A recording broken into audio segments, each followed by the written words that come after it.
Hello दोस्तों, आज मैं आपसे फिर से जल नीति के बारे में बात करना चाहती हूँ जो अस्थमैटिक हैं, ख़ास तौर से उनके लिए। जो जल नीति, जो नॉर्मल जल नीति जो करते हैं, जैसे नाक में डाल करके एक तरफ से पानी निकलता है और दूसरी तरफ से पानी डालते हैं, वो करने से नॉर्मल जल नीति होती है। लेकिन वो नाक से नाक को यहाँ तक ही उसका असर रहता है, लेकिन नाक से गले तक यहाँ तक वो कैसे आए, वो मैं थोड़ा सा करना चाहती हूँ, आपसे शेयर भी करना चाहती हूँ और मैं करके भी बताऊँगी। तो मैं ये कहती हूँ, जैसे अस्थमैटिक जो लोग हैं, हम सोचते हैं बीमारी है, बट ये एक्चुअली में देखा जाए तो बिल्कुल भी बीमारी नहीं है। बट धीरे धीरे धीरे धीरे करके हम इसको इतना बढ़ावा दे देते हैं कि वो बाद में हमारे आउट ऑफ कंट्रोल हो जाती है, हमारे कंट्रोल में नहीं रहती है। जैसे कि घर में आजकल बच्चे तैयार होकर जाते हैं, कोई भी तैयार होकर जाते हैं, तो वो डिओड्रेंट का इस्तेमाल करते हैं, परफ्यूम का इस्तेमाल करते हैं, या घर में अगरबत्ती जलाते हैं, या घर में आटा छानते हैं, दिया जलाते हैं। दिए से तो नहीं होता, बट दिए का जो धूप नहीं होता उससे। और इस तरह की कोई भी फ्यूम होती है, जैसे कि गांव में जो अंगीठी या हारे या गुस्से का वो जो धुआं होता है उससे भी होती है। और जो गांव में जो भैंस गाय को जो चारा डालते हैं उसका जो कूड़ा होता है, उसकी जो रनी जिसको बोलते हैं, उससे बहुत ज़्यादा अस्थमा होता है। इस तरह की चीज़ों से अगर अपन अवॉइड करें, अवॉइड कैसे करें, एक छोटा जैसे ऐसे हम गीला टॉवल भी रख लेंगे ना, इतना ज़्यादा ही रामबाण जो अपन मास्क लगाते हैं ना, उससे इतना इफेक्ट नहीं होता जितना कि गीला टॉवल या गीला सूखी कॉटन की चुन्नी को भी चार फोल्ड करके और गीला करके अगर आप डालें, कोई भी काम अगर दूसरा इंसान भी कर रहा है, आप इसको ऐसे डाल लें, या आपको काम करना पड़ रहा है तो इस पर 2 डोरी लगा लें और इसको ऐसे बांध लें। इतना ज़्यादा असर होगा ना कि आप उसको यूज़ करने के बाद ही बोलेंगे कि इसका असर सच में हुआ है कि नहीं हुआ है। इसी तरह से बहुत सारी चीज़ें हैं। जैसे कि मैं 30 साल पहले बीएड करने के लिए जाती थी, बनारस की बात है। वहाँ पे क्या था कि हम व्हीकल्स तो इतने होते नहीं थे, तो और शॉर्टकट था, छोटा ही रास्ता था, तो मैं ऐसे ही पैदल चली जाती थी। तो वहाँ पर ट्रक्स की लाइन लगी हुई होती थी। मैं सोचती थी हाँ, ये तो लाइन में चुपचाप खड़े हैं ना, मैं तो क्रॉस कर जाऊंगी। और मैं ऐसे चुपचाप निकलती थी, बस देखा मैं तो निकल गई, ये तो खड़े हैं। जैसे ही मैं उसके ट्रक के पास से निकलती थी, उसने उसी टाइम जोर से धुआं मारना है, भूम करके स्टार्ट करते हैं जैसे। वो उसका धुआं मारने का टाइम होता है, मेरा जोर से सांस लेने का टाइम होता है। ये मेरे साथ बहुत बार हुआ कि मैंने खींच के सांस लिया और उसने अपनी गाड़ी को स्टार्ट किया, तो वो एकदम से जैसे अपन कोई चीज़ पीते हैं ना, वो पी जाती थी, वो अंदर ऑटोमेटिकली चली जाती थी, मैं चाहो या ना चाहो। तो वो धीरे धीरे, क्योंकि वो पूरे साल तक चला, तो उसका काफ़ी गंदा असर रहा। तो ये मेरे को काफ़ी उसने डैमेज भी किया। लेकिन उस टाइम पे मुझे बिल्कुल नॉलेज नहीं था कि ये अस्थमा बनेगा और अस्थमा से ऐसे मुझे दिक्कत आने वाली है। बट ये हुआ मेरे साथ। फिर जब डॉक्टर्स को मैं दिखाने लगी, तो नॉर्मल जो दवाई होती है ना, डॉक्टर्स 2-3 दवाई लिख देंगे, एक पीने का सिरप दे देंगे, और इन्हेलर भी उस टाइम पे हार्डली मिलते थे। तो ऐसे करके ये समय बीतता गया और मैं भी आगे बढ़ती कि मैं ख़ास तौर से ना वो बजाज वाला जो स्कूटर होता है ना, तो लेडीज़ उस टाइम पे नहीं चलाती थी, बट मैं चलाती थी। तो वो स्कूटर पे मैं हर काम करने के लिए मार्केट का जाती थी, और जो कॉलोनी की लेडीज़ भी होती थी वो भी कहती थी कि हमको भी ले चलो, हम उनको भी ले जाती थी, बच्चों को इसको छोड़ देती। तो मोस्टली मैं स्कूटर पे काम करती थी। उस टाइम पे मास्क का पता नहीं होता था, तो ऐसे ही जाती थी। तो मैं ये कहना चाह रही हूँ आपको कि जो जो अपने एनवायरनमेंट में चीज़ें हैं ना, उनको हम अवॉइड कर देते कि हाँ हाँ, ये तो ऐसे ही, मुझे तो अस्थमा है, नहीं नहीं ये तो है पर मुझे तो अस्थमा है। इन चीज़ों से अगर अपन बच जाएंगे ना, तो अगर हम इन चीज़ों का ध्यान रखें तो अस्थमा वैसे ही नहीं होएगा, रियली। तो मैं ये कह रही थी कि जैसे अभी मान लो अस्थमेटिक हो चुके हैं और अभी आउट ऑफ कंट्रोल है, तो दोस्तों ये जल नीति जो है ना, आप उसको दिल से कीजिएगा और डिसिप्लिन से कीजिएगा, उसका असर आपको होना ही होना है। आपको अगर इन्हेलर छोड़ना है, आपको अगर दवाइयाँ छोड़नी है, आपको अगर सल्बटामोल छोड़ना है, आपको अगर कोई पीने का सिरप भी छोड़ना है, और आपको जो नेबुलाइजर जो हॉस्पिटल में दिया जाता है ना, जो बिल्कुल सांस नहीं आ रहा है, वो फुड़ करता है पानी के अंदर और उसमें डाल के देते हैं, उससे बचना है। तो आप ये जल नीति करेंगे। जल नीति के बाद में मैं आपको बताऊंगी कि बिना टॉवल लगाए, ऐसे टॉवल लगा करके जो भाप लेते हैं ना, वो कुछ नहीं करना है आपको। नॉर्मल तरीके से, बहुत ही स्टाइल से, बहुत ही अदब से आप कैसे भाप ले, कि आपको ना तो आँख में गर्म लगे ना गाल पे गर्म लगे, और उसको जितना दिल करे उतना भाप ले लो। इस तरह से अपन ये जल नीति के बाद में अगले वीडियो में मैं आपको ये बताऊंगी कि कैसे आप हुक्का ले लो।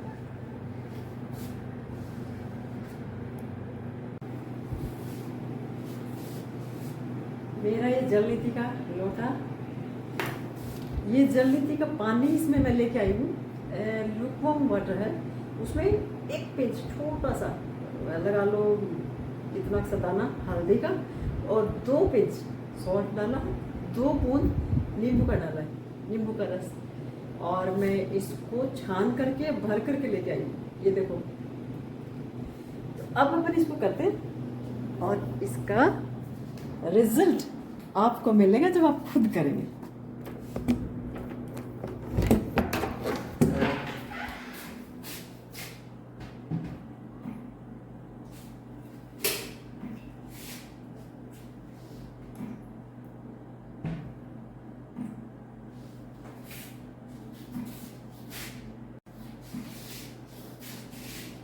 हेलो दोस्तों, मैं ये लेके आ गई हूँ जल नीति के लिए। इसमें 1 पिंच हल्दी, 2 पिंच सॉल्ट एंड 2 ड्रॉप नींबू के रस की, और थोड़ा सा लुकवार्म वाटर है। इसको छलनी से छान करके भर के ले आई। तो जो जल नीति नॉर्मल करी जाती है ना, उसके अलावा और थोड़ी सी एडवांस जल नीति कैसे करो वो शेयर करने के लिए आज मैं आपके साथ में। ऑल द बेस्ट में।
अब मैं हाथ लोटा है वो दूसरी तरफ से करूंगी।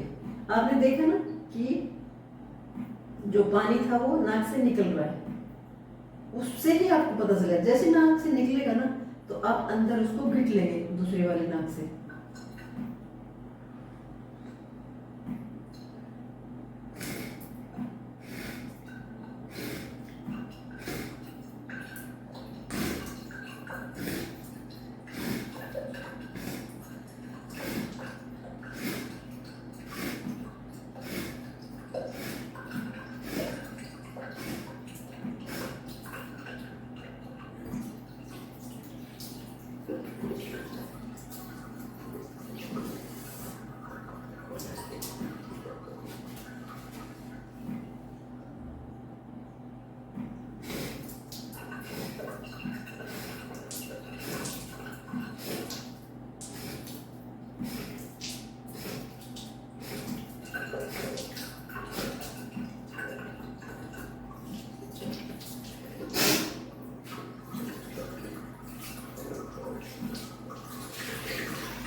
मैं इसको ना साबुन से धो करके भी रख दूंगी। मैंने दोनों तरफ से अच्छे से कर लिया है। मुझे इस जानलेती से ना बिल्कुल जलन नहीं हुई, क्योंकि अगर आप रोज करते हो ना तो आपको जलन नहीं हुई, लेकिन फर्स्ट टाइम कर रहे हो तो आपको थोड़ी सी हो सकती है। लेकिन ये बहुत ही फैंटास्टिक रहा और मुझे मज़ा आ गया करके।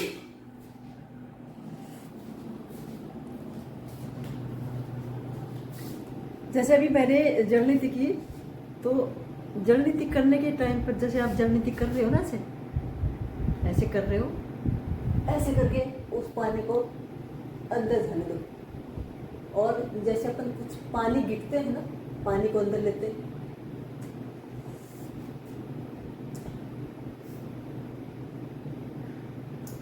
ऐसे आप अंदर ले लो पानी को, गिट गिट के स्वेल कर लो उसको। तो उसके बाद में जो पानी एक बल्क में अंदर जाएगा ना, बहुत इफेक्टिव होता है। सो मैंने ये जलनीति किया है, मुझे लगता है कि आप लोगों को भी अच्छा लगेगा।